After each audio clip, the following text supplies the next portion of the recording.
Gue ini tetua Daozon, sekte lurus nomor 1. Tapi malah pacaran sama ratu sekte iblis. Istilahnya, kebaikan sama kejahatan gak bakal akur. Biar kemarahan aliansi lurus mereda, gue dihukum kurung di tebing penyesalan 3 tahun. Tapi tenang, gue ini penjelajah waktu. Pikiran gue jelas beda jauh sama kaum kolot. Makanya gue bakal fokus kultivasi sampai puncak di sini. Nanti pas bebas, gue bisa go publik sama sang ratu iblis. Pas lagi anak-anaknya nyelamun, tiba-tiba ada notifikasi bunyi di kepala gue. Mendeteksi Inang memenuhi syarat buat pasang sistem. Sistem absensi berhasil terpasang. Apakah Inang mau absen di tebing penyesalan? Gue langsung kaget dong. Tapi tanpa ragu langsung bilang, absen. Selamat, absensi pertama di tebing penyesalan sukses. Hadiah dilipat gandakan 10.000 kali. Mendapatkan fisik pedang primordial level dewa. Napas gue langsung memburu kencang. Punya fisik khusus itu kayak anak emas semesta. Gak cuma kecepatan kultivasi melampaui batas, tapi juga dapat banyak skill sakti. Apalagi fisik pedang primordial ini sinergi banget sama status kultivator pedangku. Beneran dapat buff tiada tanding. Sistem, cepat gabungkan fisiknya.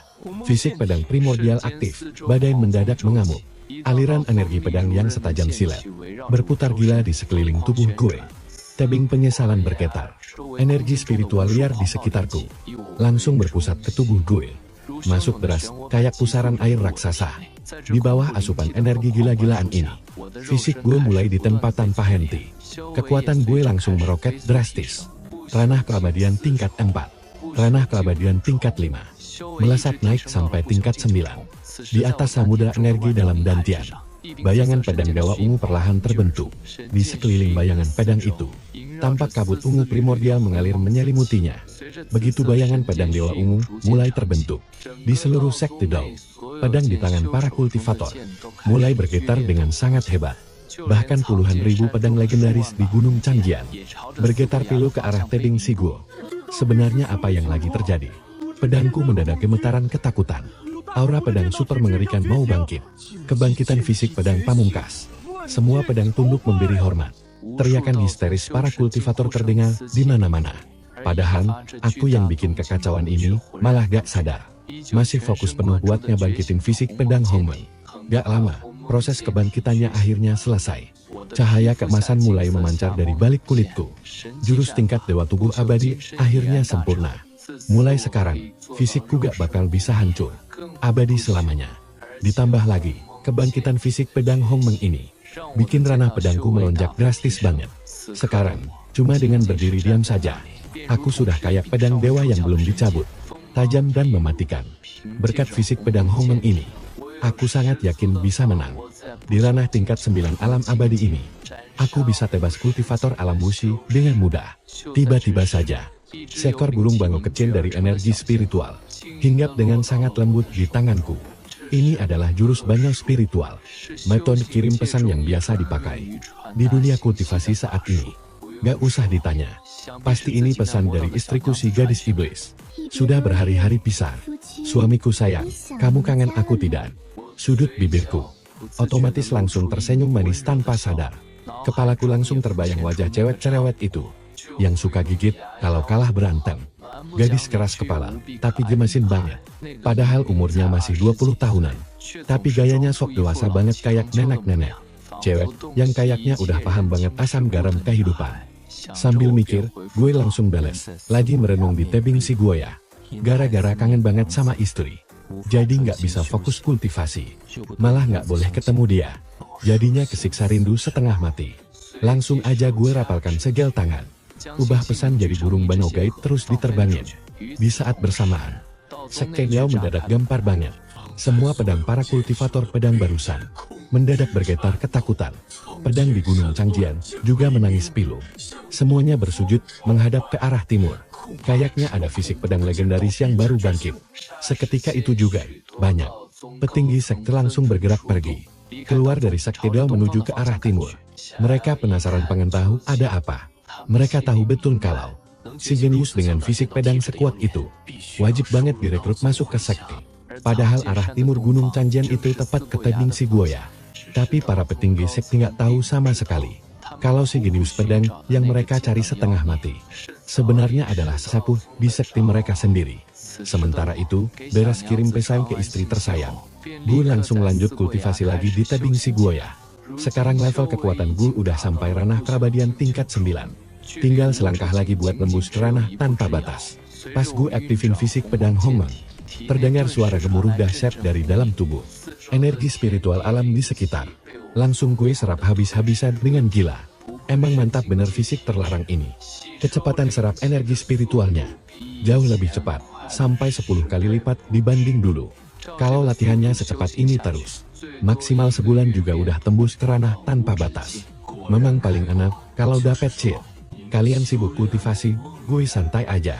Tapi endingnya, gue yang paling tidak terkalahkan. Sementara di tempat lain, di aula utama Sekte Iblis Surgawi, faksi iblis terkuat. Para petinggi yang biasanya kelihatan gagah berwib. Para petinggi Sekte Iblis dengan aura kegelapan dahsyat.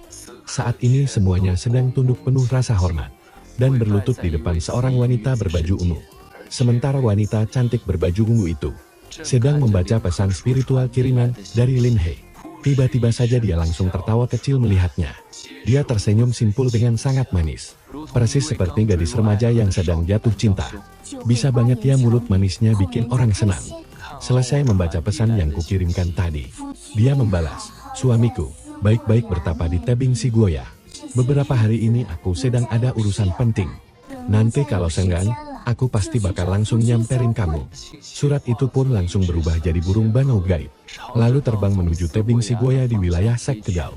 Detik berikutnya, senyuman manis di wajahnya langsung lenyap seketika. Kembali menjadi sosok yang super dingin dan datar.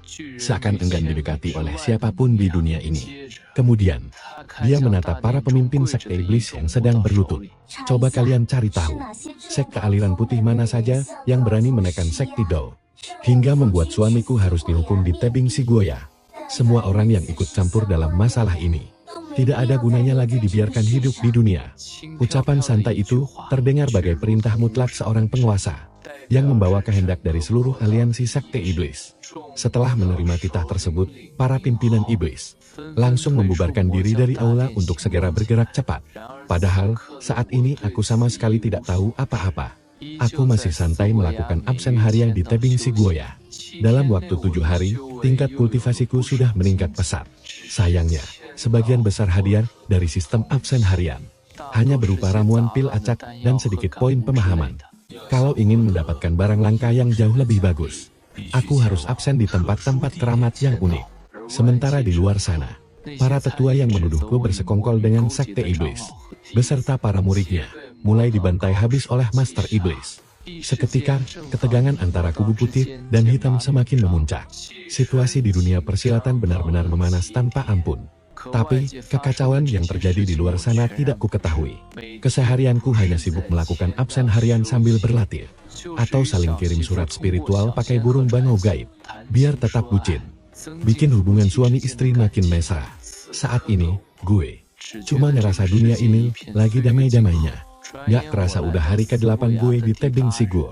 Pas gue baru mau check-in di sistem, tiba-tiba ada murid datang terburu-buru ke tebing Siguo. Tetua, utusan dari dinasti Daxia sudah datang. Mereka lagi nungguin Anda di bawah gunung. Kata ketua, setelah Anda selesai menemui mereka, Anda bisa langsung balik ke tebing Siguo. Pas sampai di bawah gunung, gue langsung melihat rombongan kerajaan dinasti Daxia. 2 baris pasukan Yulin nampak berbaris sangat rapi. Semuanya langsung berlutut memberi hormat. Salam Pangeran Xinwu. Gue melambaikan tangan memberi isyarat agar mereka berdiri. Tiba-tiba, dari dalam kereta kaisar, seorang pemuda berjubah kuning 9 naga berjalan turun. Dia langsung menghampiri dan memeluk gue erat-erat. Orang ini adalah kakak tertuaku, Xia Ting. Sejak Xia Ting naik tahta, karena dia sibuk banget mengurus negara, biasanya dia cuma ke Sekte Gao 3 tahun sekali. Padahal baru 1 tahun sejak terakhir dia ke sini. Tapi kok dia udah datang lagi? Ada masalah yang lagi kakak hadapi. Gue tiba-tiba sadar kalau kakak gue ini kayaknya lagi menyembunyikan sesuatu yang sulit diungkapkan. Dia kelihatan ragu-ragu mau ngomong. Kak, kalau ada masalah bilang aja langsung. Sesama saudara nggak usah pakai rahasia-rahasia agar. Xia Ting akhirnya memantapkan hati dan mulai bicara. Sebenarnya, ada satu hal yang butuh bantuanmu, Dek. Tapi karena kamu lagi dihukum di tebing Siguo dan nggak bisa pergi sembarangan, pasti bakal agak repot buat beresin masalah ini. Dulu sewaktu mendiang ayahanda masih bertahta, beliau adalah kultivator terkuat di ranah Huahai. Makanya, semua orang yang berniat jahat di dinasti bisa ditekan. Sekarang setelah beliau wafat, dan aku yang mewarisi tahta, tingkat kultivasiku ternyata cuma sampai ranah bigu. Banyak raja wilayah di sekitar yang mulai mengumpulkan pasukan sendiri. Bahkan, beberapa raja di antaranya sudah mulai bergerak buat melakukan pemberontakan. Sekarang keluarga kerajaan cuma disokong sama 2 master ranah Huahai aja. Mana cukup kalau cuma ngandelin mereka buat amankan negara. Rasanya kewalahan banget, cuy. Makanya, kakak mau minta tolong sama lu buat tertibkan semua para raja wilayah. Sekte kultivasi yang selama ini jadi backingan para raja wilayah itu. Kira-kira apa ada master yang tingkatannya di atas ranah Buksil? Mana mungkin ada, Bray. Ranah Buksil itu tingkatannya jelas jauh banget di atas ranah Huahai. Level itu cuma ada di dalam legenda. Padahal kalau dilihat, tingkatan kultivasi di dunia ini dimulai dari ranah Cuiti, lanjut ranah Juji, ranah Shenli, terus ranah Bigu, ranah Huahai, sampai akhirnya mencapai ranah Buksil dan gap kekuatan di setiap ranah itu. Beneran kayak jurang pemisah. Sama sekali gak bisa dilewati. Bayangin aja, buat kultivator di ranah Shenli. Mereka itu udah punya kekuatan fisik di atas 10.000 kati. Bisa langsung dikasih mandat buat pimpin puluhan ribu pasukan perang. Sedangkan para praktisi ranah bigu di dinasti Dazia, itu udah dianggap sebagai master kelas atas. Mereka bahkan punya pengaruh kuat buat bikin faksi sendiri di kekaisaran. Bahkan sampai mendirikan sekte. Padahal gua sendiri, yang menjabat sebagai kaisar dinasti Dazia, nyatanya juga cuma mentok di ranah bigu aja. Nah, buat ranah Huahai yang kastanya jauh di atas bigu, itu bisa bikin dantian kultivatornya berubah jadi samudra luas. Makanya di wilayah kekuasaan dinasti Dazia ini, mereka beneran diakui sebagai petarung kasta tertinggi. Bisa dibilang ibarat pilar kokoh pelindung negara. Mereka yang bertugas buat jaga ketertiban seluruh dinasti. Makanya, total jumlah master dari ranah Huahai di sini pun gak sampai 10 orang. Apalagi kalau bicara soal master dari ranah Buksil yang jauh lebih kuat, mereka bisa ciptain wujud fisik abadi. Benar-benar gak bisa mati. Bagi seluruh kalangan kultivator yang ada di dinasti Dazia, tingkatan abadi itu cuma dianggap sebatas mitos belaka yang tak terjangkau. Sebab sepanjang sejarah dinasti kita, gak pernah ada satupun yang berhasil. Jadi kalau gak ada master di atas ranah Buksil, berarti aman-aman aja. Kakak tenang aja. Bulan depan, gua pribadi yang bakal langsung turun dari gunung. Biar nanti gua sapu bersih semua pengganggu keluarga kerajaan. Lagian, tingkat kultivasi gua sekarang udah mencapai tahap 9 ranah Buksil. Berbekal tubuh pedang Hongmen. Bahkan kultivator ranah Wuxi pun bisa kubasmi. Cuma buat ngadepin para kultivator ranah Huahai, gampang banget, tinggal merem juga beres. Cukup sekali tebas saja. Lagian, 20 hari lagi aku bakal tembus ranah Wuxi dan masuk ke jajaran kultivator di benua Shenzhou, menempati kasta tertinggi yang paling disegani. Kalau saat itu tiba, aku bakal turun gunung dengan kekuatan mutlak ranah Wuxi buat ngeratain musuh. Pasti bakal terasa jauh lebih memuaskan kan?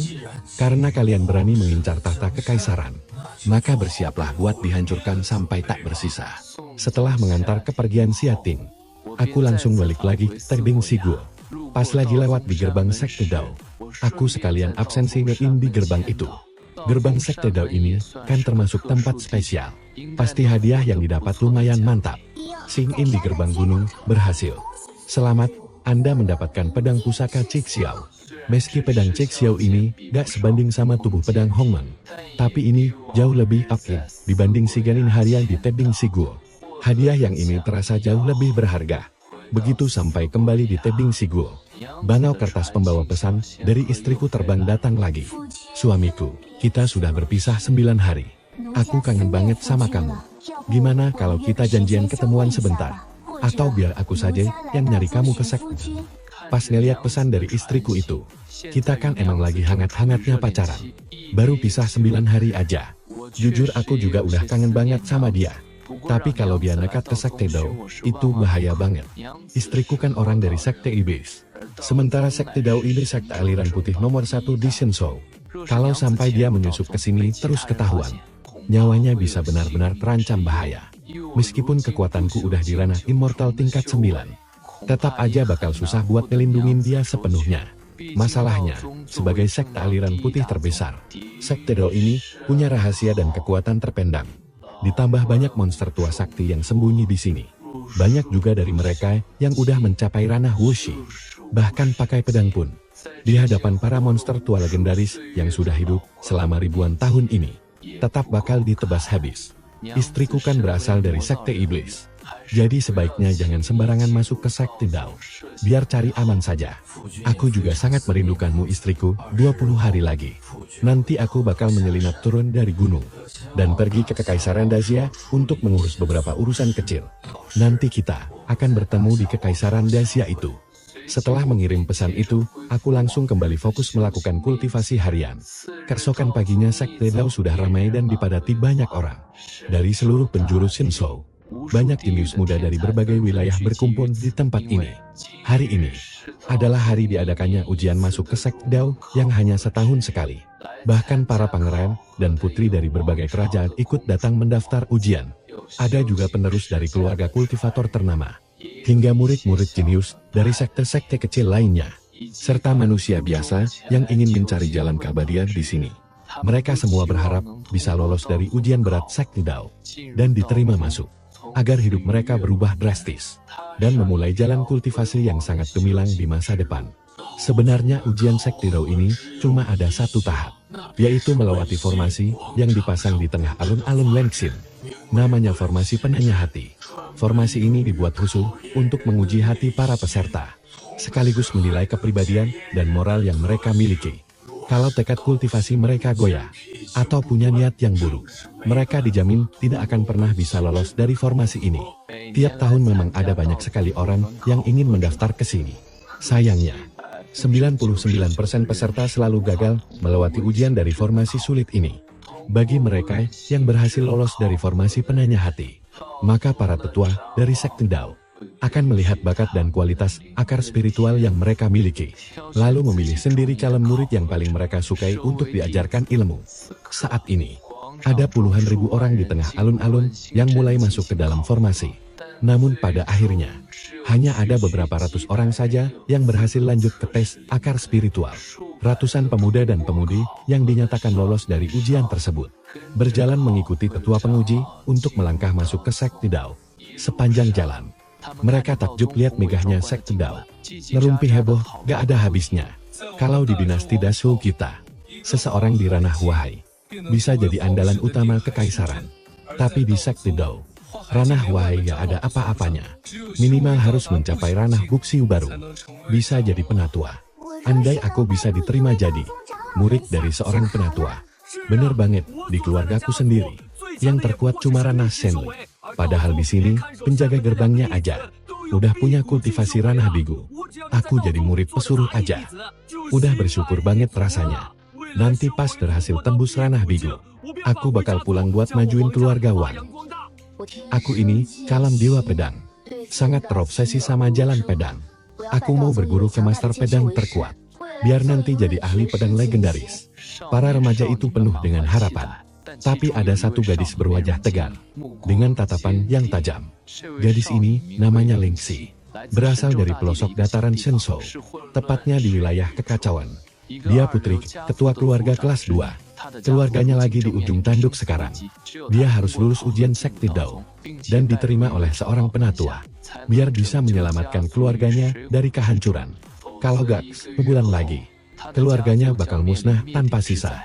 Sementara itu, aku beranjak dari tebing penyesalan, lalu mengendap-endap pergi meninggalkan tempat. Mau cari tempat spesial buat check-in. Habis check-in langsung balik, gak melanggarkan. Saat ini, di lapangan luar aula utama, banyak penatua berkumpul di sana. Mereka lagi ngetes bakat para genius yang lolos ujian masuk, sambil memilih murid yang mereka inginkan. Cuma lirik sekilas, niatnya langsung balik habis absen. Padahal jadi ketua bebas buat rekrut murid sendiri. Tapi aku sama sekali gak tertarik buat ngurusin yang namanya murid. Pas mau buka sistem buat absen harian, tiba-tiba aku mendeteksi pemilik garis keturunan Phoenix. Diam-diam aku menyelinap ke sudut sekte buat absen. Kebetulan banget lagi ada ujian masuk Sekte Dao. Tugas sistem baru saja dirilis. Rekrut Lingxi sang pemilik darah Phoenix sebagai murid. Hadiah spesial menantimu setelah tugas selesai. Sontak pandanganku langsung tertuju pada Lingxi di lapangan. Tatapan matanya kelihatan penuh keputusasaan. Ternyata gak ada satupun tetua yang mau menerimanya. Terpaksa dia cuma bisa jadi murid pekerja kasar. Kalau sudah begini, Sakti Dao gak bakal bisa jadi pelindung keluarganya.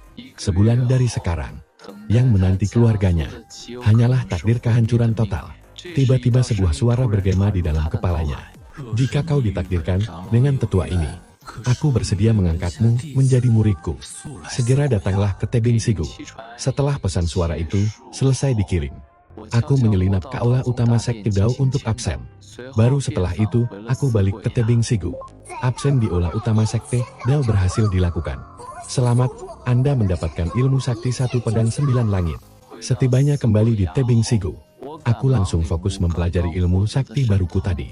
Sontak hatiku dibuat tercengang luar biasa. Jurus 1 pedang 9 langit ini benar-benar gila kekuatannya. Filosofinya simpel tebas, apa saja yang ada di dunia. Sekali tebas, gunung dan samudra bakal terbelah hancur. Pancaran auranya sanggup menjangkau 30.000 mil. Beneran menunjukkan arti dari 1 pedang 9 langit. Gak bakal ada tandingannya. Gak sia-sia aku absen di aula utama tadi. Bermodalkan ilmu sakti luar biasa ini, ditambah dengan fisik legendaris tubuh pedang Hongmeng milikku, bahkan melawan kultivator puncak ranah Wuxi sekalipun, aku sangat percaya diri bisa menghabisinya dalam sekali tebas. Sumpah, aku langsung merinding saking senangnya. Di saat bersamaan, Lingxi yang baru menerima pesan transmisi sudah tiba di luar tebing penyesalan.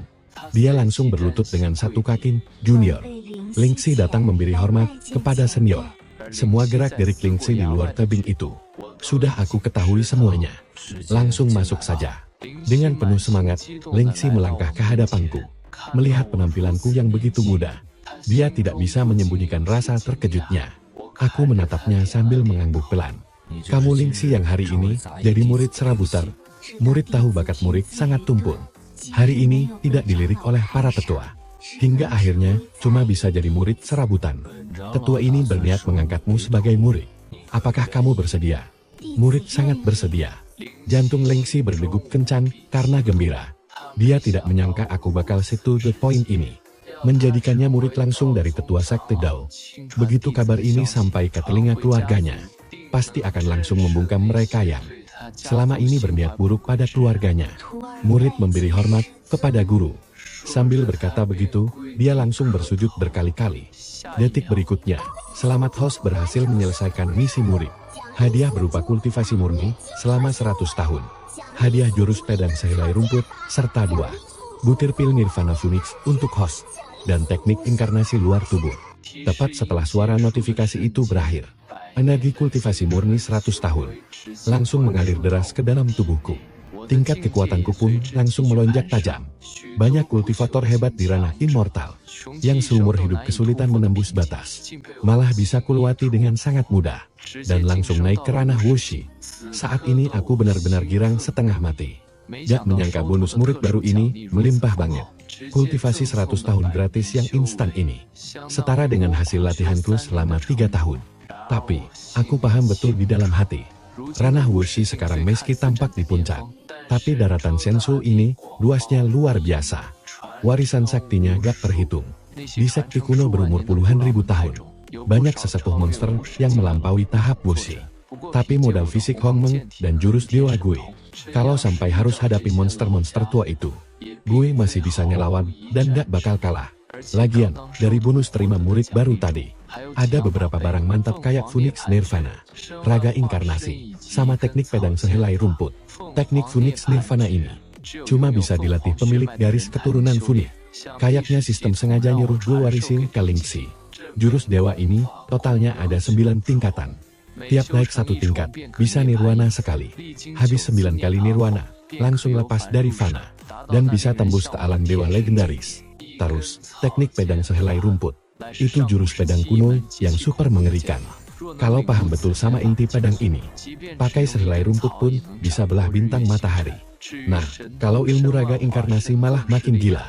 Bisa bikin 1 klon bayangan, yang kekuatannya 70% dari tubuh asli. Seiring level kultivasi gue naik, dan penguasaan teknik ini makin matang, jumlah klon yang bisa dibuat bakal makin banyak. Tapi buat sekarang sih, gue cuma bisa bikin 1 klon aja. Ini beneran penyelamat banget sih. Gue auto senang dalam hati. Pas banget, bentar lagi mau kabur turun gunung. Buat ketemuan sama ayang tercinta. Sekalian bantuin kakak berasin masalahnya. Sekarang, dengan adanya barang-barang dewa ini, nyali gue makin berlipat ganda. Melihat gue cuma berdiri diam, dia pun manggil gue.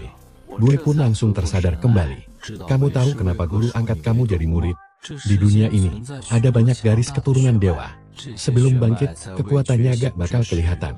Kelihatannya biasa-biasa aja. Tapi sekali bangkit, langsung melesat tinggi. Jadi sosok terkuat di dunia ini. Soal urusan garis keturunan ini, si Lingxi sebenarnya cukup paham. Di tempatnya, yaitu penjara Chaos. Salah satu dari 3 penguasa, si jubah hitam, punya kekuatan dari darah Xuanman. Bermodal kekuatan dari darah Xuanman, Master Jubah Hitam cuma butuh kurang dari 20 tahun buat naikin tingkat kultivasinya ke ranah Huahai dan jadi penguasa termuda di penjara Chaos. Begitu ingat hal itu, maksud dari guru, di tubuhku ada darah legendaris yang kuat. Apakah kekuatannya melampaui si darah Xuanman milik Master Jubah Hitam? Darah Xuanman, aliran darah dia, bahkan gak sebanding sama darah Phoenix milikmu. Tubuhmu itu menyimpan aliran darah dewa kuno, darah Phoenix. Lingxi shock berat sampai gak bisa ngomong. Setelah beberapa saat, barulah dia tersadar. Legenda kuno penjara Chaos itu ternyata nyata. Sekarang aku paham kenapa Sekte Zhuiming bersikeras ingin menghabisi seluruh keluarga Lin kita. Semua karena aliran darah istimewa di tubuh. Memang apa legenda kuno tentang penjara Chaos? Jadi begini guru, di penjara Chaos selalu ada legenda kuno yang beredar. Katanya, puluhan ribu tahun yang lalu, seekor Phoenix Suki jatuh dari luar angkasa dan mendarat tepat di penjara Chaos. Waktu itu, ada kultivator yang meminum darahnya, sehingga berhasil mendapatkan kekuatan darah Phoenix. Sepertinya, leluhur dari keluarga Lin kami adalah salah satu orang yang meminum darah itu. Jadi begitu ceritanya. Meski keluarga Lin kalian punya leluhur yang pernah mendapat darah Phoenix, tapi setelah sekian lama, aliran darah itu kini sangat tipis, hingga hampir mustahil untuk bisa bangkit. Tapi kamu sepertinya mengalami fenomena kebangkitan darah leluhur. Sekarang kuajarkan satu metode kultivasi khusus, biar darah Phoenix di tubuhmu bisa bangkit. Sambil bicara, jariku menyentuh lembut dahi Lingxi, mengirimkan ajaran Nirvana Phoenix langsung ke pikirannya. Lingxi terpaku diam sejenak, merasakan betapa dahsyatnya jurus di kepalanya. Wajahnya langsung shock berat. Buru-buru berlutut lalu bersujud 3 kali padaku. Selama aku menurunkan ilmu sakti ini, kamu ikut guru kultivasi di Tebing Siguo. Kuasai tingkat pertama Nirvana Phoenix secepat mungkin. Bangkitkan darah Phoenix dalam dirimu. Gak lama, aku cari tempat buat bersila. Mulai melatih teknik klon tubuh luar. Setengah bulan kemudian, aku berhasil membuat satu klon tubuh luar, sekaligus menstabilkan tingkat ranah kekuatanku sepenuhnya, dan menguasai beberapa jurus hebat itu. Jurus pedang sakti belakangan ini, tiap hari aku menyelinap keluar Tebing Siguo, buat ikutan absen di area Sekte Dao. Dapat banyak barang bagus nih. Paling berguna itu teknik rawat pedang tingkat dewa. Makin lama pedang ini dirawat, makin dahsyat tebasannya saat dicabut nanti. Ada juga teknik sembunyi aura tingkat dewa. Setelah berhasil menguasainya, kecuali musuh punya tingkat kultivasi 3 ranah lebih tinggi, mereka tidak akan bisa membaca level kekuatanku. Tapi aku malas pura-pura lemah cuma buat pamar. Kalau ada yang lemah, tapi berani sok jagoan, tinggal tebas sekali biar kelar. Sementara, dalam waktu 2 minggu ini, Lingxi sudah menguasai tingkat pertama Nirvana Phoenix, berhasil memicu kebangkitan darah keturunan pertamanya. Kultivasinya melesat dari ranah tempat fisik ke ranah kumpul ki, tingkat 9, selangkah lagi menuju ranah tenaga dewa. Lingxi kemudian datang menghadapku. Dengan sedikit gugup dia bilang, "Guru, murid ingin pamit turun gunung sebentar. Aku harus pulang ke penjara kekacauan untuk membantu keluarga. Ada masalah darurat akhir-akhir ini. Keluarga Lin diincar oleh Sekte Iblis Zhuiming. Banyak anggota keluarga dikuras intisari darahnya oleh sekte itu untuk melatih ilmu sesat mereka. Untungnya, leluhur kami punya hubungan dengan kota Tianhuo. Penguasa Tianhuo setuju lindungi keluarga Lin setengah tahun, sambil kami cari pelindung baru. Dihitung-hitung, tenggatnya sudah hampir habis." Aku pun mengangguk, lalu bertanya, "Sekuat apa Sekte Zhuiming? Kultivator terkuatnya di tingkat apa?" Karena SEKTE sesat, pasti fokus melatih ilmu hitam. "Bagus, guru juga mau turun gunung. Sekalian kubantu bereskan masalah kalian." Namun baru saja aku selesai bicara, sistem Ultimate langsung memberi misi baru.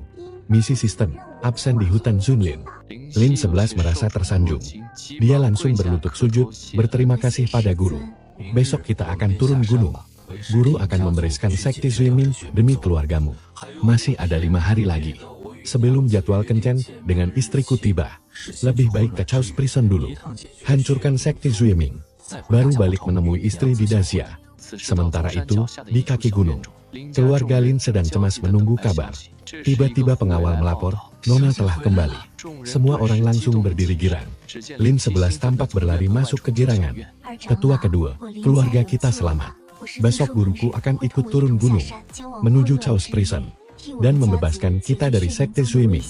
Apa? Senior itu bukan cuma jadikanmu murid, tapi juga mau bantu keluarga kita. Seketika, semua orang langsung shock. Melihat reaksi mereka, Lin 11 merasa bangga. Ketua kedua langsung bertanya, sehebat apa tingkat gurumu? Lin 11 berpikir sejenak, lalu menjawab. Katanya di jalan tadi, untuk menjadi ketua sekte Dao, minimal harus mencapai ranah immortal. Jadi guruku pasti seorang ahli ranah immortal. Mendengar itu, tubuh ketua kedua langsung gemetar, sosok immortal. Itu sudah melampaui ranah wahai. Di Chaos Prison, dia itu beneran sosok legendaris. Nona bisa berguru ke orang sekuat itu. Mana jadi murid langsungnya lagi. Takdir bener-bener berpihak ke keluarga Lin. Si ketua kedua sampai nangis terharu. Kemarin mereka di kaki gunung sekte. Udah ketakutan setengah bulan lamanya. Pas tahu akhirnya kayak gini. Rasanya semua penderitaan langsung lunas. Besoknya, pas semua udah siap, gua nyuruh kawan gua buat gantiin meditasi di tebing pertobatan. Abis itu, gua langsung kabur turun. Gua gak bakal balik cepet-cepet sih. Kan gua punya sistem Sing-In. Bisa absen di mana aja biar makin sakti. Mulai hari ini, nama gua Gucin. Gelar gua, Dewa Pedang 9 Langit. Terus gua langsung nemuin yang lain. Dan langsung menuju penjara kekacauan. Pas keluar gerbang kota, dan jalan bentar pas happy, gua tiba-tiba berhenti. Orang-orang keluarga Li jadi bingung. Ada apa, guru? Kalau jalan kaki ke penjara kekacauan, jarak 10.000 mil kapan sampainya? Gua langsung jentikin jari gua. Detik berikutnya, di luar kota, puluhan mil jauhnya di pegunungan purba, seekor burung petir raksasa mendadak terbang mengepakkan sayap dari tebing, melesat kencang ke arah kami. Burung petir ini punya kultivasi alam lautan. Rentang sayapnya sampai puluhan meter. Dia penguasa area pegunungan ini. Tekanan auranya yang luar biasa ngeri. Bikin monster-monster tunduk tiarap, gemetaran ketakutan. Melihat kejadian itu, selain Ling Se, semua keluarga Lin langsung lemes dan jatuh tersungkur. Boro-boro bisa berdiri tegak. Kamu nakal banget sih. Cepat ilangin auranya. Tenang, mereka kawan kita. Burung guntur ini tungganganku sejak dulu. Kalau sedang tidak bertugas, dia aku biarkan kembali ke hutan. Mendengar perintahku tadi, si burung guntur pun menurunkan auranya. Tatapannya ke arah keluarga Lin kini melunak. Semua orang langsung bernapas lega. Tak menyangka monster ini tungganganku. Ayo, naik ke punggung Xiao King. Kita langsung terbang bersamanya saja. Kalau jalan kaki pasti bakal lama. Mereka pun naik ke punggung burung, lalu melesat pergi menjauh. Sementara itu, kediaman Lin kedatangan pemuda berbaju hitam. Dia dikawal pengawal berjubah hitam. Melihat kedatangan mereka, sang ketua bertanya dingin, ada perlu apa? Keluarga Lin tidak sudi menerima syaratmu. Pemuda ini penguasa dari Chaos Prison. Namanya Leng Li, anak sang penguasa. Ayahnya adalah otak utama sekte tersebut, pemilik garis keturunan ular legendaris. Namun, karena fisiknya yang terlalu dingin, racun es terus menumpuk di tubuhnya. Dia harus meniduri gadis berdarah api. Untuk menekan racun mematikan itu, sayangnya, semua gadis yang jadi korban pasti tewas mengenaskan karena racunnya. Kebetulan, darah keluarga Lin berunsur api. Sangat cocok untuk menangkal racunnya. Makanya, syarat dari Leng Li simpel. Keluarga Lin wajib menyerahkan 10 wanita muda mereka untuknya saat ini, demi menjinakkan racun dingin tersebut. Terus, tiap tahun wajib menyetor 1 lagi. Imbalannya, ayahnya akan melindungi keluarga Lin. Tapi gila saja, mana mungkin mereka setuju. Jika melindungi perempuan sendiri saja tidak becus, lalu pasrah, dan bertahan lewat tumbal memalukan.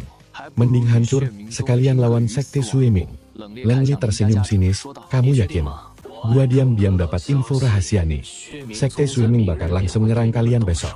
Kalian masih ngarep nona kalian bakal pulang? Gak usah nunggu. Sekte Swimming udah nekat banget. Mereka mau menguras habis darah suci keluarga Lin. Bel Sekte gak mungkin peduli sama murid rendahan. Mana mau mereka jauh-jauh datang ngelawan Sekte Swimming. Sekarang cuma gua yang bisa lindungi keluarga Lin. Mendengar itu, muka para petinggi langsung pucat pasi. Gak nyangka garis keturunan keluarga Lin ternyata sangat bikin Sekte Swimming tergiur setengah mati. Sampai berani ambil risiko musuhan sama kota Tianluo. Bahkan nekat menentang Dao Sekte sekalian. Demi menyerang keluarga seorang murid rendahan mereka. Dan langsung gerak cepat menghabisi keluarga Lin. Ketua, ayo ambil keputusan sekarang juga. Apapun keputusan yang bakal ketua pilih nanti. Kami ikut sampai mati sekarang. Pergilah lo. Keluarga Lin gak akan sudi terima syarat lo. Benar-benar cari mati kalian. Silakan tunggu sampai Sekte Swimming bantai keluarga kalian. Dia pun pergi bareng dua pelindung berjubah hitam. Begitu sosok Lang Wei benar-benar menghilang. Ketua keluarga Lin langsung memberi perintah kepada Tetua Agung. Tetua ketiga, malam ini bawa orang-orang pergi sekarang. Kalau nanti ya ada keturunan kita yang sukses, jangan pernah kembali lagi. Tak lama, malam pun tiba. Saat itu, seekor burung petir raksasa terbang masuk ke wilayah kekacauan. Di bawah, banyak monster yang langsung merasakan aura kekuatannya yang mengerikan. Langsung merayap ketakutan di tanah. Gemetar setengah mati. Kejadian ini bikin para pendekar di pinggiran pegunungan monster yang sedang berlatih di sana berteriak kaget bertanya monster apa itu? Kok bisa-bisanya bikin seluruh monster di pegunungan ini ketakutan sampai tunduk. Tekanan aura yang dilepaskan ini kayaknya minimal monster kuat tingkat ranah bigu. Ranah bigu? Dasar Cooper, mainmu kurang jauh. Itu namanya burung petir. Keturunan langsung dari binatang petir kuno. Mereka punya darah murni binatang petir. Pas dewasa, kekuatannya setara ranah wahai. Bahkan yang punya bakat luar biasa. Bahkan ada kemungkinan tembus ke ranah keabadian. Ternyata monster ini siluman hebat dari ranah transformasi lautan. Coba lihat Bel, ada sekelompok orang yang berdiri di punggung monster itu. Demi apa? Sebenarnya siapa sih sosok hebat di atas sana? Sampai bisa menjinakkan monster sekuat itu untuk jadi tunggangan mereka. Mendengar teriakan heboh dan penuh ketakutan dari para petualang di bawah, rombongan keluarga Lin pun merasa sangat emosional dan bangga. Mereka sadar, semua ini hanya karena kecipratan keberuntungan dariku. Hingga akhirnya bisa ikut merasakan rasanya membuat orang lain iri. Dan dipuja-puja seperti sosok legendaris. Karena harus mengejar waktu perjalanan. Aku langsung menyuruh burung guntur mempercepat laju terbangnya. Akhirnya, kami pun berhasil tiba di wilayah kekacauan tepat sebelum malam tiba. Ini artinya, perjalanan kita sudah makin dekat dengan kediaman keluarga Lin Xiaoji. Menurutmu, begitu orang-orang di rumah melihat kita pulang dengan menunggangi siluman super kuat dari ranah transformasi lautan ini, apakah mereka bakal langsung shock berat? Haha. Aku bahkan sudah bisa membayangkan bagaimana reaksi gila mereka nanti saat melihat kita dengan ekspresi melongo keharanan. Melihat ketua kedua yang begitu antusias dan gembira, Lingxi tersenyum manis dengan binar bahagia di wajahnya. Tatapannya memancarkan rasa terima kasih yang sangat mendalam saat dia menoleh ke arahku. Dia tahu betul, semua perubahan luar biasa ini terjadi karena aku, yang mengubah dirinya dari sosok itik buruk rupa yang diremehkan. Kini menjelma menjadi burung Phoenix Agung yang memukau semua orang. Sekitar 15 menit kemudian, burung guntur akhirnya sampai di atas wilayah hutan tepat di luar kota Luoxian. Saat kami bersiap mendarat, agar rombongan bisa berjalan kaki masuk, tiba-tiba terlihat kepulan debu dari sekelompok orang yang tampak berlarian panik keluar dari dalam gerbang kota. Ada Tetua Agung Lin Jing'er, serta Lin Ji dan yang lainnya berlari terburu-buru. Sebenarnya mereka semua mau pergi kemana? Melihat hal itu, firasat buruk yang sangat kuat seketika mulai berkecamuk di dalam hati Lingxi. Tanpa pikir panjang, aku kembali menjentikan jariku ke udara. Seketika itu juga, burung guntur langsung bermanuver, dan langsung terbang menukik tajam ke arah rombongan keluarga Lin, yang baru saja melarikan diri dari kota tadi. Terdengar dentuman keras yang menggelegar dahsyat, hingga membuat tanah di sekitar sana bergetar hebat. Tubuh raksasa milik burung guntur tiba-tiba meluncur turun membelah langit, lalu mendarat dengan mantap tepat di hadapan kerumunan para pelarian.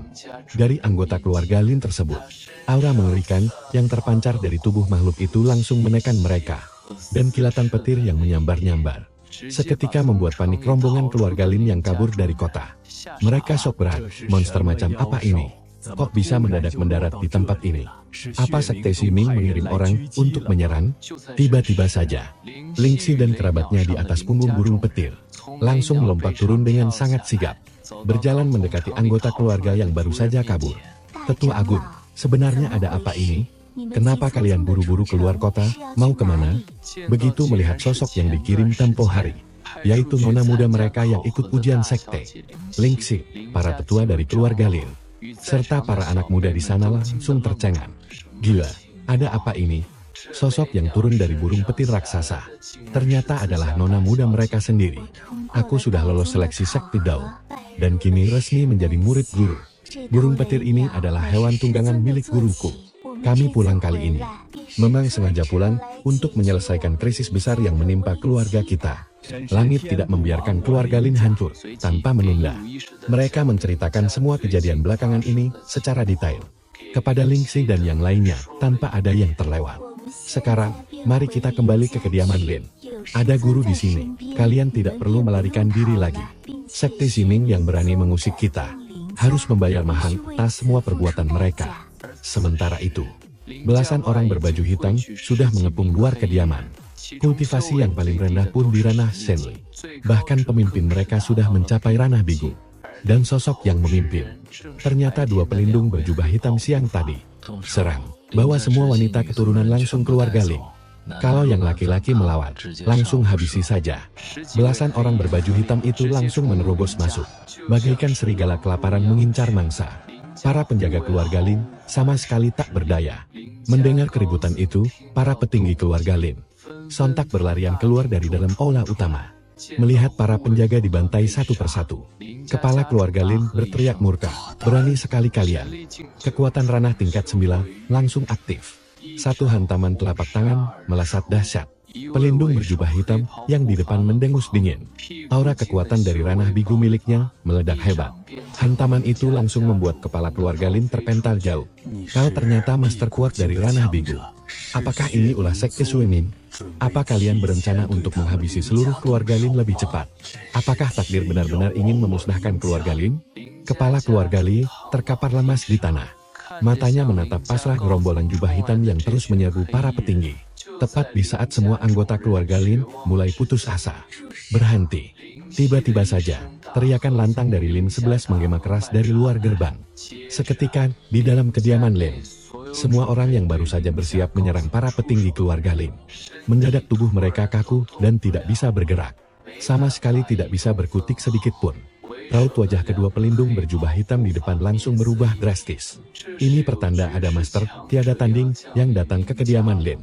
Aura penekan yang sangat kuat. Bahkan jika dibandingkan dengan penguasa wilayah kekacauan mereka, kekuatan ini terasa jauh lebih mengerikan tanpa tanding. Di dalam kediaman Lin, kini pandangan mata semua orang langsung tertuju ke arah luar gerbang utama. Terlihat aku dan Lin 11 berjalan melangkah masuk dengan perlahan. Melihat kekacauan yang terjadi di depan kami, Lin 11 langsung menatap ke arahku dengan ekspresi memohon bantuan. Aku hanya mengangguk pelan meresponsnya.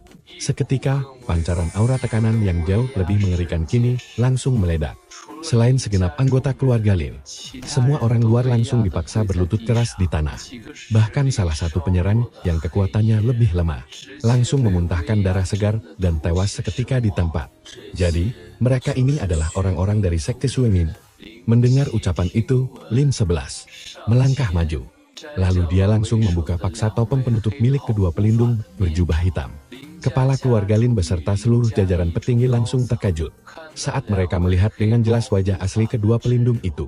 Sontak mereka berteriak kaget, "Ternyata kalian. Apakah Anda mengenal mereka?" Benar sekali, mereka berdua adalah pengikut dari wilayah kekacauan. Dua pelindung tangguh yang mendampingi sang tuan muda, Lang Li. Tak kusangka kalau rencana terang-terangan si Lang Li ini gagal. Bisa-bisanya mereka nyerang keluarga Lin diam-diam. Licik banget, parah. Saat ini, kepala keluarga Lin berhasil menstabilkan lukanya. Dia langsung bangkit berdiri dan bertanya, "Tuan, ada apa ini?" Terus, "Tuan yang satu ini siapa?" "Ayah, beliau ini guruku, ketua Sekte Dao. Aku udah berhasil lolos ujian masuk Sekte Dao. Bahkan langsung jadi murid beliau." Sekarang aku resmi jadi murid langsungnya.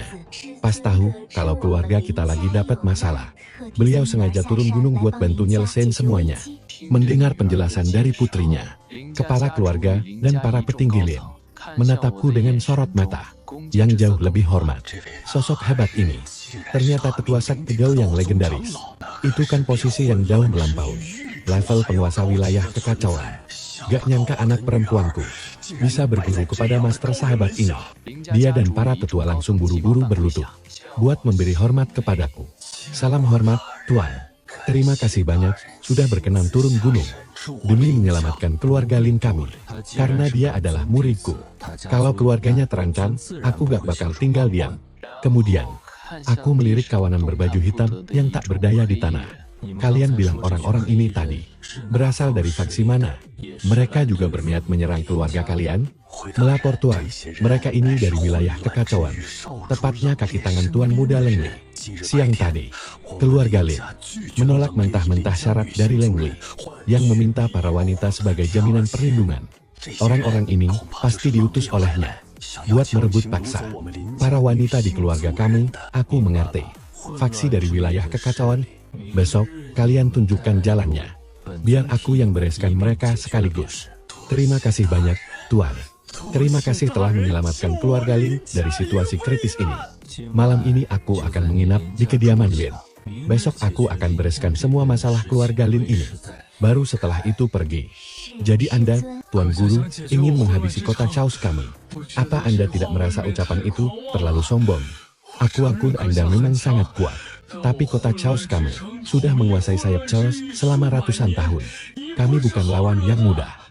Yushu kami adalah pemilik garis keturunan Xuan Mang yang legendaris. Kemarahannya bukanlah sesuatu yang bisa Anda tanggung dengan mudah. Apa aku ini terlalu lembut atau malah kelihatan terlalu baik? Kultivator ranah bigu rendahan begini berani-beraninya mengancamku. Aku hanya melambaikan tangan dengan santai. Tekanan mengerikan langsung mengintimidasi semua pria berbaju hitam di sana. Dan langsung menghancurkan tubuh mereka menjadi bubur.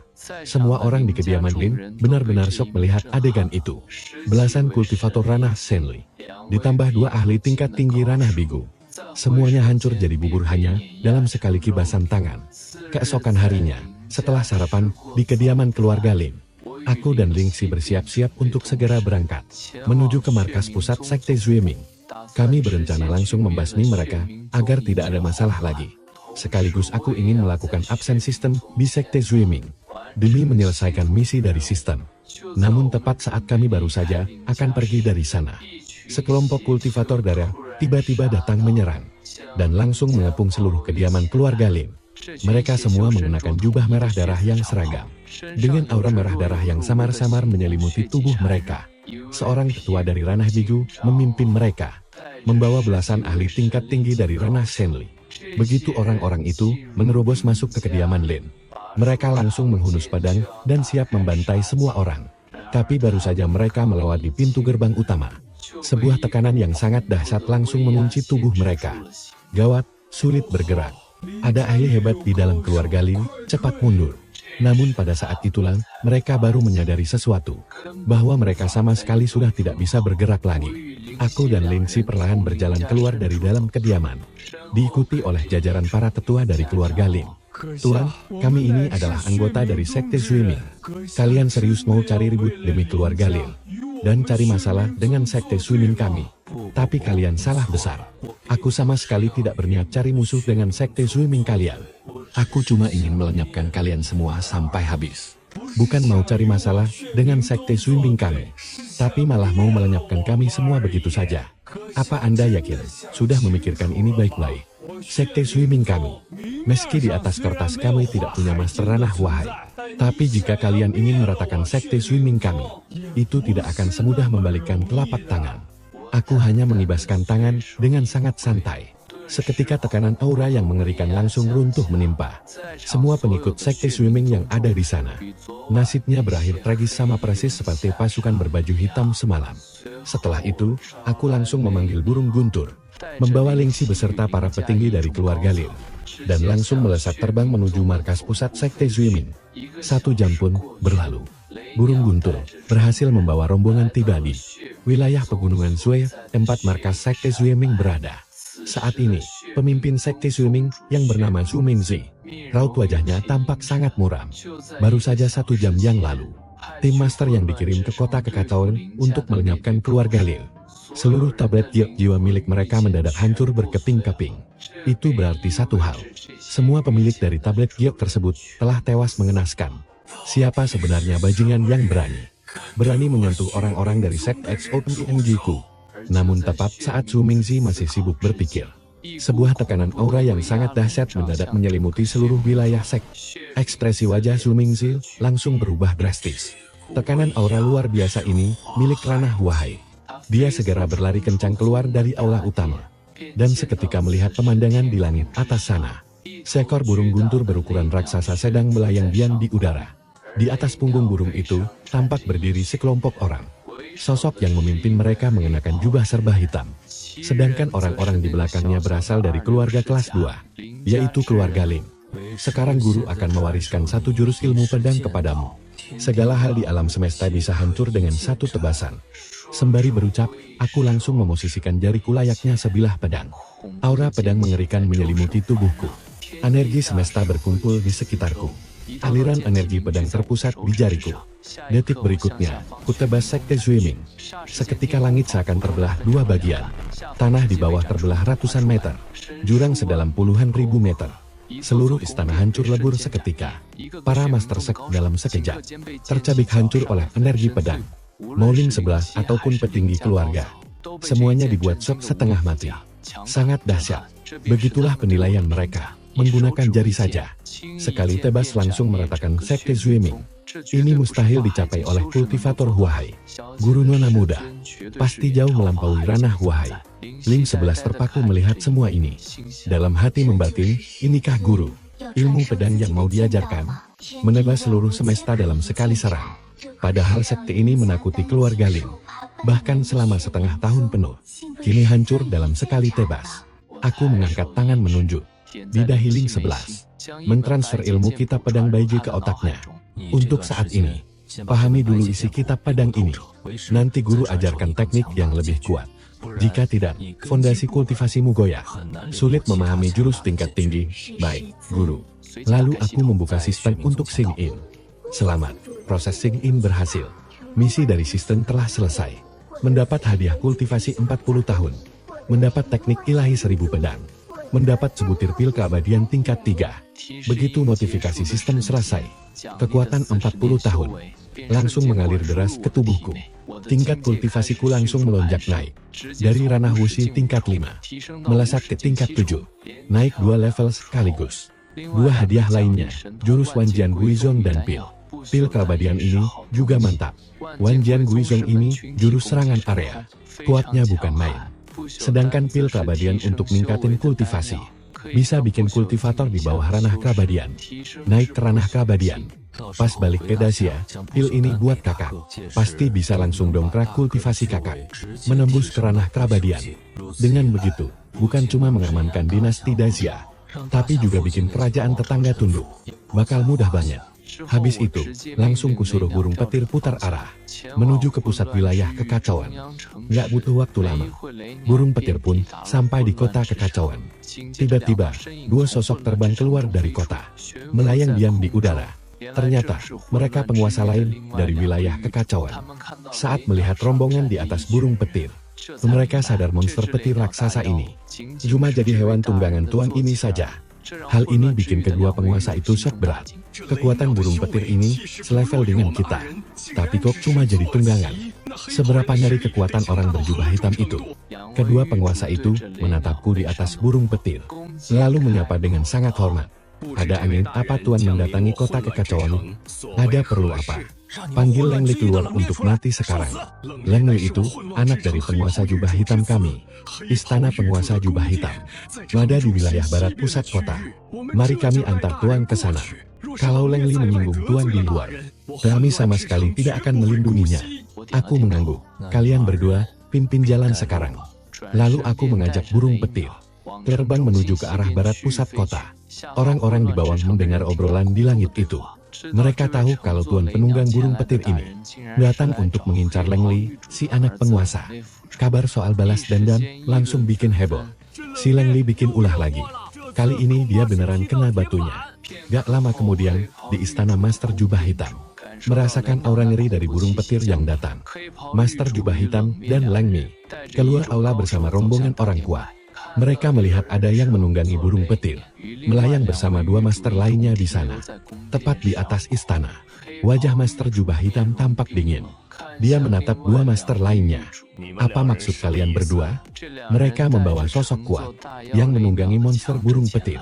Ditambah tekanan aura kuat yang terus dipancarkan, bikin perasaannya jadi gak tenang.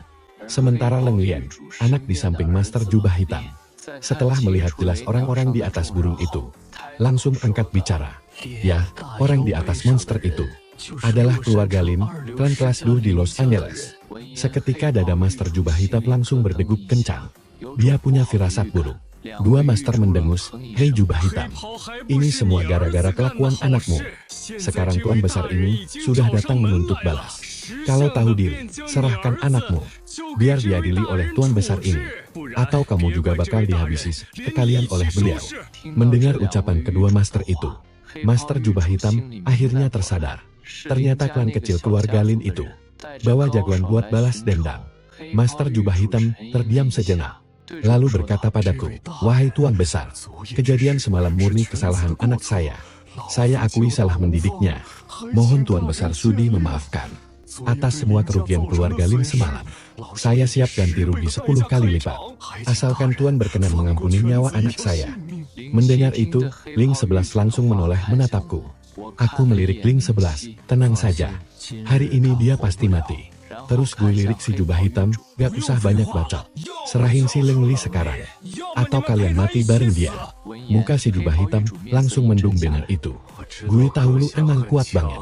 Tapi puluhan tahun gue berkuasa di penjara kekacauan. Lu pikir gue gampang ditindas apa? Kalau gitu, mending kalian mati bareng aja." Tangan gue mulai terangkat. Tetap pakai tangan kosong sebagai pedang.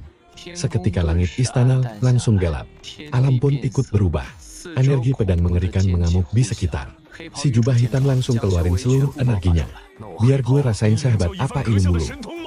Begitu darah ular sanca mistisnya bangkit, sosok ular piton hitam raksasa yang sama mulai muncul di belakang tubuhnya. Sayangnya, di depan tebasan pedang gue, semua sia-sia. Cahaya pedang pun melasat. Perisai energi si Jubah Hitam langsung pecah hancur. Begitu cahayanya mereda, si Jubah Hitam langsung tercabik-cabik jadi abu. Bahkan si Leng Li di belakangnya, dan semua pengawalnya ikut tewas seketika.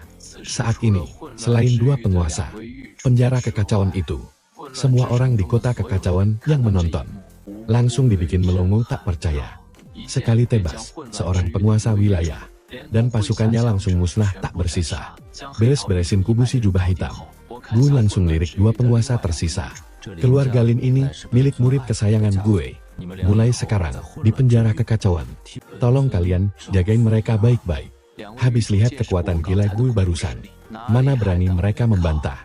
Mereka langsung bilang, "Tuan tenang aja. Kedepannya, kami berdua di sini bakal lindungi keluarga Lin sekuat tenaga." Gue cuma mengangguk pelan, terus noleh ke Ling 11 di samping. Gue bilang, "Banteng petir ini buat tungganganmu." Dengar itu, Ling 11 buru-buru menolak. Mana pantas murid punya tunggangan sehebat ini. Baru selesai bicara, gue langsung menempelkan jari ke dahi Lingxi. Sebuah pesan yang langsung masuk ke pikiran Lingxi. Gue bilang, "Mulai sekarang, kamu pemilik burung petir ini, Guru." Lingxi langsung merasa sangat terharu. Matanya mulai berkaca-kaca. Orang-orang keluarga Lin di sekitar dan dua penguasa penjara kekacauan menatap Lingxi dengan sangat iri. Punya guru kayak gini emang seberuntung itu. Monster tingkat lautan emas langsung dikasih gitu aja. Gue tersenyum dan berkata, "Sudah, kamu kan sudah dewasa. Nangis di depan umum begini memalukan. Urusan di sini selesai. Suruh burung petir ini membawa keluarga Lin kembali pulang ke kota Luoxian. Guru mau pergi dulu dan mampir ke dinasti Daxia. Setelah kalian selesai mengurus keluarga Lin di sana, temui guru lagi di dinasti Daxia." Lingxi mengangguk, "Baik, Guru." Setelah itu, gue langsung berangkat ke Daxia. Setelah terbang selama beberapa jam, akhirnya penjara kekacauan terlewati. Saat hari mulai gelap, gue sampai di penjara hitam dekat Daxia. Saat terbang di langit penjara hitam, kejadian di bawah langsung menarik perhatian gue. Beberapa kultivator terlihat sedang mengejar seorang anak perempuan berumur 8 tahunan. Mereka sudah mengejar anak itu cukup lama. Begitu hampir keluar dari wilayah hutan, gadis kecil itu tampak kehabisan tenaga, terkepung tanpa ada jalan keluar. Dia menatap orang-orang yang mulai mengepungnya. Sambil ngos-ngosan, dia berkata, "Aku ini putri kecil dinasti Daxia. Tolong lepaskan aku. Nanti ayahku pasti memberi kalian banyak hadiah. Aku sumpah tidak menguping obrolan kalian." Pemimpin kultivator berbaju hitam itu berkata, "Nggak usah banyak bacot. Mati aja lo biar tugas kita kelar." Dia langsung mengangkat pedang panjangnya, siap-siap buat nabas. Si bocah cilik langsung jatuh terduduk lemes karena ketakutan. Terus merem kencang-kencang. Tapi, tebasan pedang yang ditakutin gak pernah kejadian.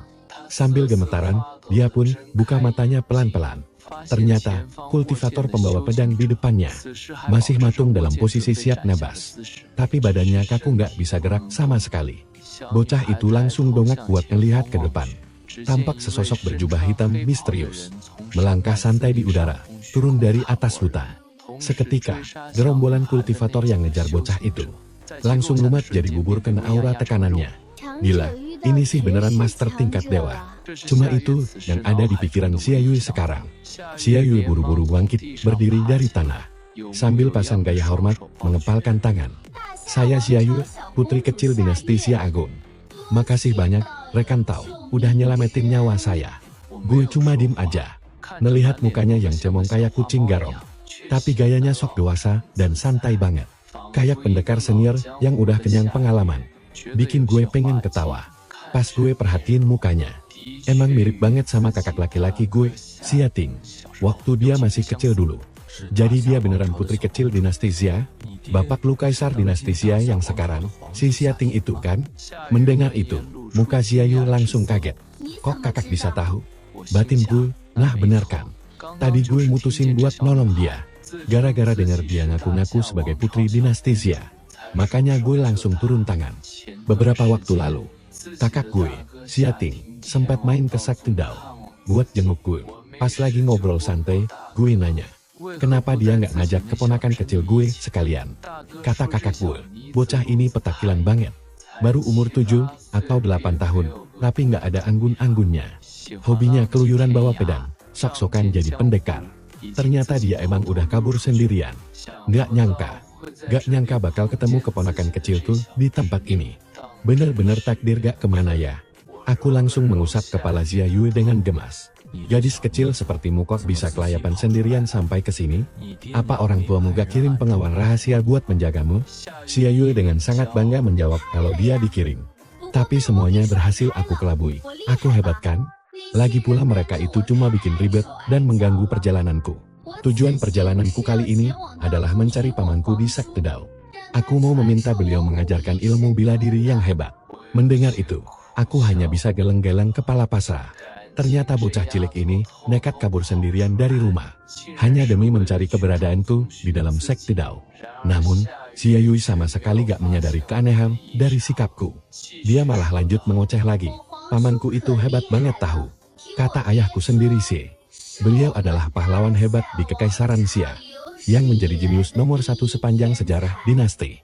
Baru 10 tahun di Sakti Dao sudah tembus 6 ranah besar. Bahkan sampai berhasil menjadi tetua paling muda di sana. Sejak kecil aku tumbuh besar dengan selalu mendengarkan kisah hebatnya. Impian terbesarku saat ini adalah bisa menjadi sosok hebat seperti pamanku di masa depan. Bisa menjadi seorang kultivator yang sangat tangguh nanti. Lalu pergi berkelana bebas menjelajahi seluruh penjuru dunia.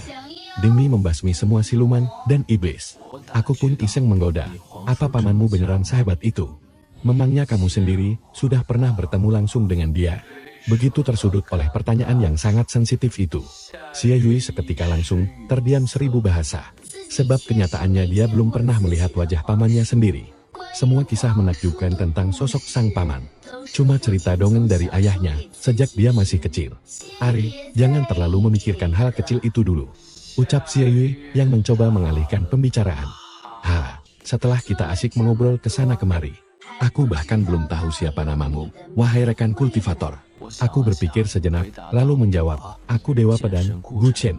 Melihat tingkah Xia Yui yang baru berusia 8 tahun, tapi memaksakan dirinya untuk bersikap sok tahu layaknya pendekar senior.